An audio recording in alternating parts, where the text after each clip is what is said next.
ఐపీఎల్కి పోటీగా పిఎస్ఎల్ పెట్టినటువంటి పాకిస్తానీ క్రికెటర్లే తిట్టిపోస్తున్నారు. జియో స్పోర్ట్స్లో వసీం అక్రమ్ అదే చెప్పుకొచ్చాడు. పిఎస్ఎల్ని ఐపీఎల్తో ఎప్పటికీ పోల్చలేము. ప్రతిరోజు ప్రపంచమంతా కొత్త ఐపీఎల్ కుర్రాళ్ళ గురించి మాట్లాడుకోవడం మీరు చూస్తారు.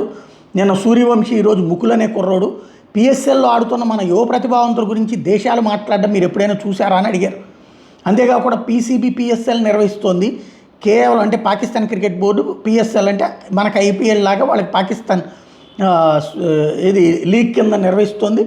కేవలం లాంఛనాలు మాత్రం పూర్తయినాయి. విదేశీ ఆటగాళ్ళు చాలా వరకు రిటైర్ అయిన వాళ్ళే ఉన్నారు, లేదా ఐపీఎల్ ముందే వదిలేసిన ఆటగాళ్ళు, అంటే ఐపీఎల్లో పనికిరారని వదిలేసిన ఆటగాళ్ళు.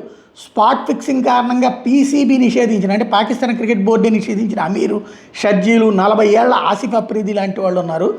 ఐపీఎల్లో ప్రేక్షకులు డోలు వాయిద్యాలతో జరుగుతుంటే మనం ఇక్కడ మూసున్న తలుపులు వెనకాల ఆడుతున్నాం. ఇది ఒక అంత్యక్రియల సభలా కనిపిస్తోంది.